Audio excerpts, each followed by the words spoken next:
Bonjour à tous, bienvenue à cette deuxième édition de Moteur Passion TV. Nous retrouvons notre consultant Gérard Valla en compagnie cette fois de Nicolas Rohrbasser, coach en karting et multiple champion suisse. Ça tombe bien, nous sommes au karting Vuiteboeuf, donc nous allons parler de karting et de la formation des jeunes pilotes avec Nico.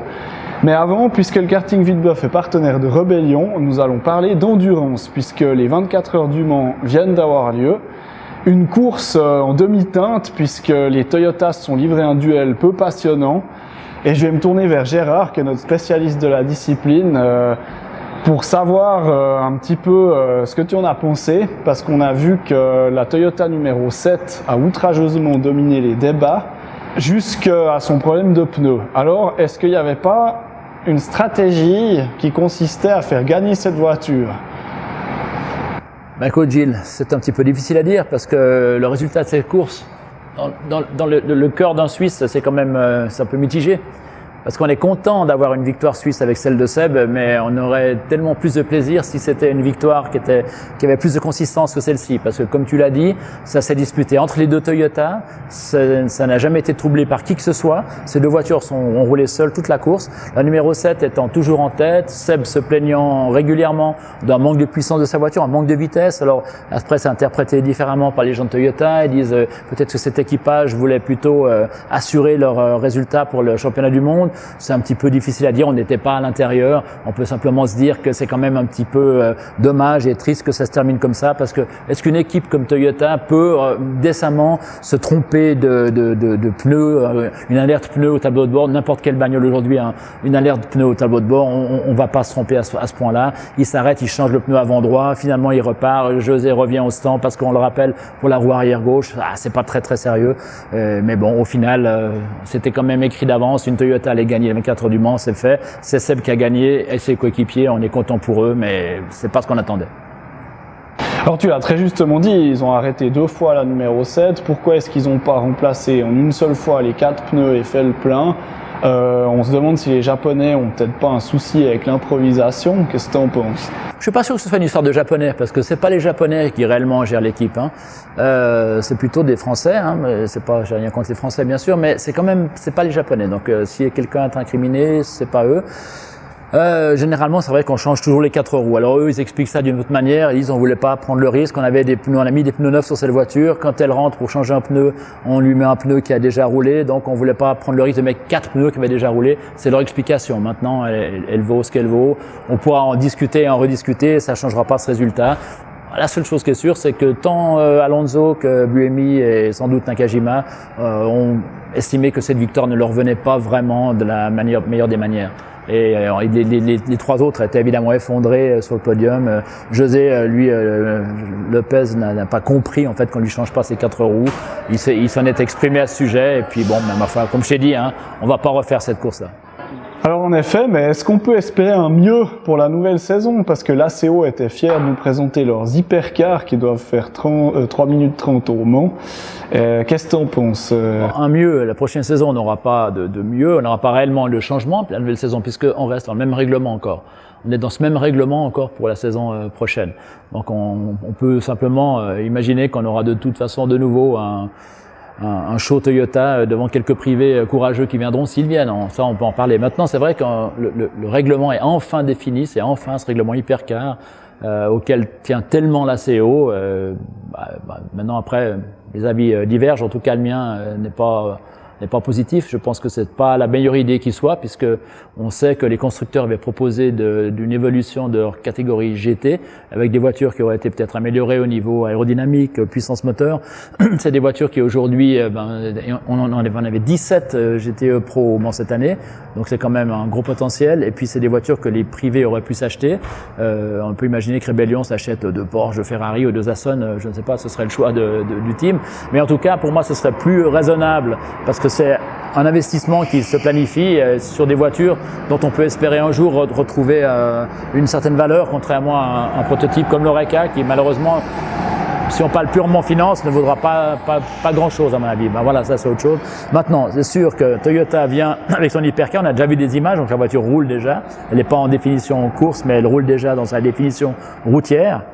On sait qu'en phase 2, Aston Martin va venir avec sa Valkyrie qu'on a vu. Bon, la voiture est magnifique, hein, elle est quand même faite par un gars qui s'appelle Adrien Newey, qui est pas le premier venu. Donc voilà, on est au moins 2 constructeurs. On peut espérer une chose, c'est que d'autres se joignent à cette brillante idée de la CO et puis qu'on ait enfin de nouveau des courses qui soient des courses.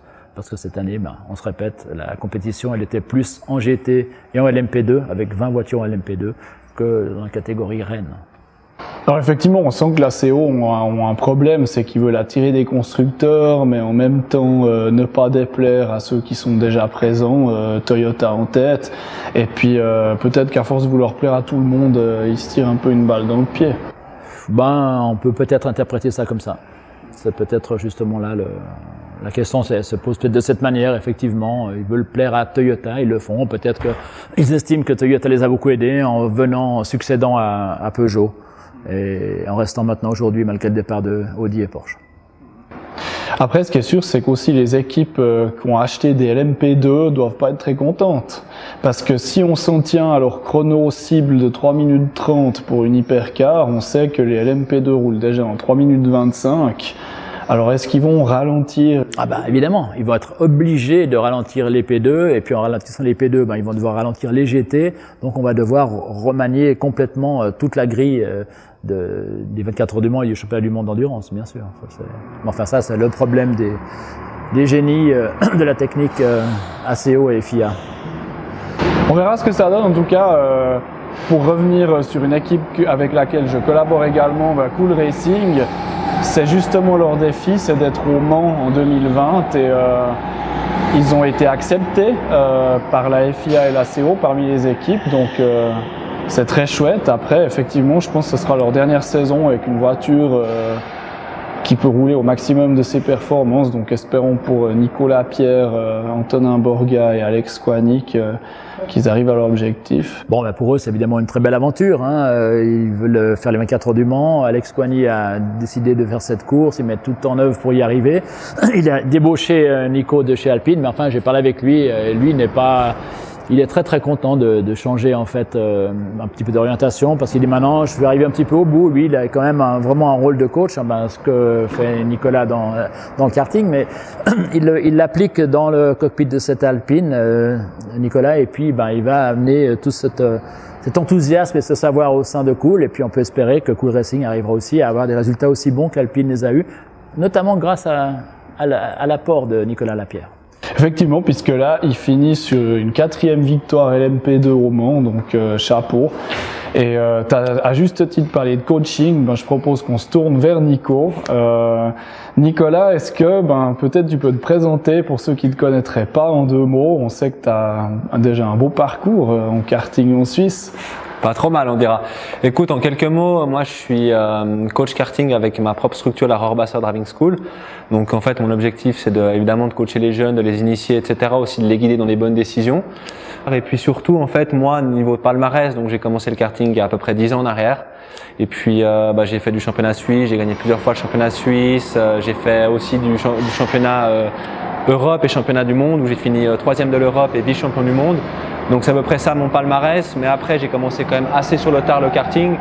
Du coup j'avais pas forcément, on va dire, un aspect futur sur lequel je pouvais me projeter pour faire de la monoplace ou comme ça. Du coup je me suis vraiment concentré sur le karting et puis j'ai trouvé une activité de coaching qui satisfait les gens. C'est comme ça en fait que je trouve mon épanouissement en karting.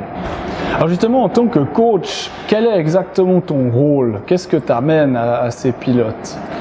Ok, alors c'est pas aussi simple que juste donner des conseils de pilotage en fait. C'est comme on discutait avec Gérard avant, ça va plus loin. C'est non seulement évidemment, il faut essayer de conseiller, corriger, améliorer évidemment le pilotage de chaque pilote. Donc s'adapter déjà à chaque pilote parce que chacun a son style différent, à sa personnalité, à son comportement, son caractère, etc. Donc il faut cerner chaque personne, ça c'est difficile déjà. Et puis aussi évidemment, je pense que la plus-value de mon coaching, c'est le suivi sur le long terme. Donc je suis pas juste faire un cours de 3 heures ou faire du coaching sur une journée puis ensuite je m'en vais. J'essaie de conseiller en fait les jeunes ou les moins jeunes aussi à prendre les bonnes décisions en karting parce qu'il y a énormément de catégories. On a discuté avant aussi avec l'endurance qu'il y a des nouvelles catégories qui sont créées, d'autres qui sont supprimées, etc. En karting c'est la même chose. Il y a une panoplie, une jungle un peu de catégories, donc j'essaye un peu de guider les gens dans cette jungle au final. Alors est-ce que les critères pour les guider c'est budgétaire, tu as parlé de personnalité, comment ça se fait un petit peu l'alchimie Ben, je dirais que c'est un peu tous ces critères pris en compte en même temps, parce que si la personne n'a pas de budget pour aller plus loin, ben on va essayer de choisir une catégorie plus régionale ou nationale par rapport à ça. Et même si elle a beaucoup de talent, elle n'a pas le budget, on peut pas lui faire un championnat du monde qui coûte très très cher par rapport aussi à un certain budget pour un week-end, ça peut être très élevé. Donc on essaie d'adapter la personne, la personnalité, son talent, son envie aussi, ses objectifs. Il y en a qui sont très bons mais qui veulent juste s'amuser, donc on va pas les forcer à faire un championnat du monde. Donc vraiment on essaye de regrouper les meilleurs critères et de les faire prendre les meilleures décisions possibles, en fait, là, pour qu'ils prennent le plus de plaisir, et il ne faut pas oublier le plaisir.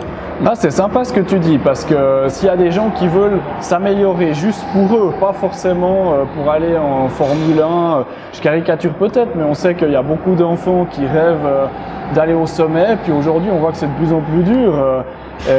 Comment toi tu réagis justement si tu vois par exemple qu'il y a un élève qui a peut-être les yeux un peu plus gros que le ventre, ça arrive? Bah, ce que tu dis c'est hyper intéressant, parce que j'ai souvent des coups de fil ça peut être toute personne, 15 ans, 25 ans, même 30 ans. Moi je vais être pilote de F1 et des fois honnêtement je tombe des nues, je me dis mais tu n'as pas les pieds sur terre, quoi, en quelque sorte. À cet âge-là. Ouais, non, certains, à 30 ans, j'ai eu le cas.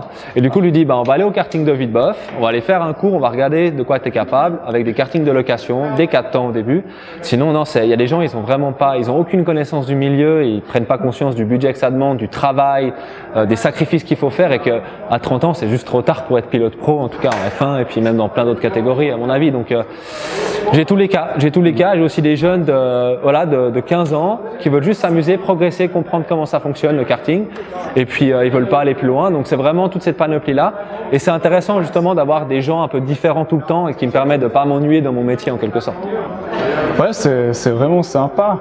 Maintenant c'est au-delà, comme tu disais tout à l'heure, du pilotage, par exemple le programme Young Driver Challenge de Seat Autoscoot, ils essayent de sensibiliser les pilotes à parler aux médias. On voit que maintenant les jeunes pilotes sont beaucoup plus formatés, déjà très jeunes, ils apprennent à remercier leurs sponsors. Ça, c'est des choses que tu leur apprends, ou tu les pousses à rester plutôt eux-mêmes? Alors je leur apprends quelques techniques quand même, et leurs conseils par exemple au niveau des sponsors, plutôt taper dans le local d'abord, qu'on est en régional, pas vouloir aller chercher une grosse marque de montre ou une grosse banque tout de suite, comme il y en a beaucoup qui font l'erreur et qui perdent beaucoup de temps en fait au final. Donc je leur explique quelques conseils. D'abord chercher local, les personnes que vous connaissez au début, parce que c'est toujours plus facile comme ça, et puis je leur fais un dossier sponsoring qui soit propre aussi, parce que le digital c'est aussi un de mon métier. Du coup je leur prépare aussi des dossiers propres qu'ils peuvent envoyer, qu'ils peuvent imprimer, et puis aller démarcher les entreprises locales au début, et je leur apprends ça bien sûr, parce que c'est un gain de temps pour eux, et puis aussi peut-être un gain d'énergie également, quoi. Ah ouais, donc tu leur proposes aussi des conseils de communication finalement, vu que c'est un peu ta spécialité. Exactement, ouais, tout à fait. Ouais. Donc aussi la gestion sur les réseaux sociaux qui peut être utile, etc. La conception de dossiers sponsoring, qui aborder, comment, etc.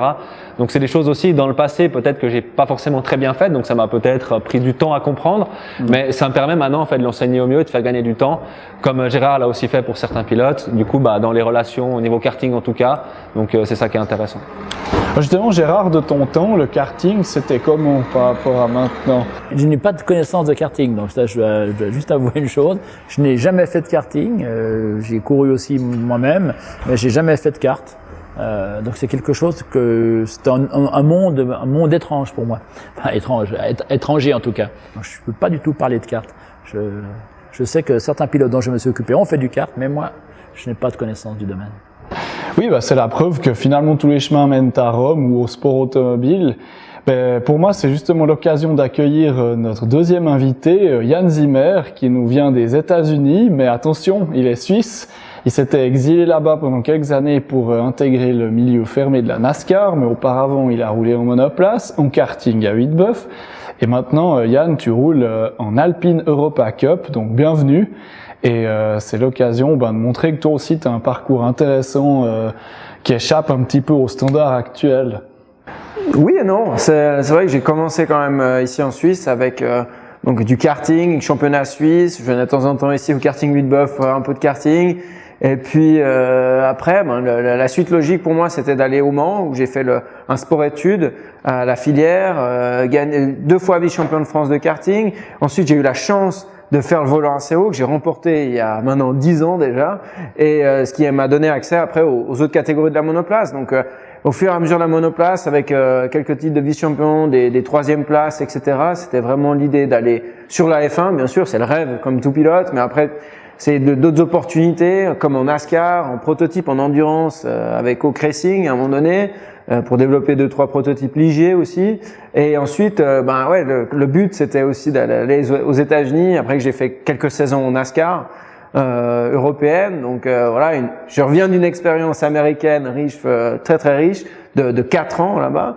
Donc appris plein de choses. Et puis aujourd'hui, j'ai la chance de faire le championnat suisse et le championnat européen d'Alpine. Et je représente justement le centre Alpine Valais. Donc c'est une grande chance. C'est tout un lien justement avec mon enfance. Donc c'était vraiment sympa. Ben, c'est vrai que c'est chouette. Du coup, je sais pas par où commencer, mais donc tu as suivi effectivement une filière classique. Et comment ça s'est passé pour que tout d'un coup tu décides de changer de continent en fait? En fait, c'était assez simple. Enfin, simple, oui et non, on va dire. Mais le but étant justement que le championnat NASCAR européen était vraiment un lien vers les États-Unis. C'était vraiment l'opportunité pour moi justement d'aller tenter ma chance là-bas. J'ai fait justement, j'ai fini Best Rookie of the Year, donc c'était vraiment un gros titre pour les Américains. Et du coup, vraiment, le but c'était de se faire un réseau là-bas.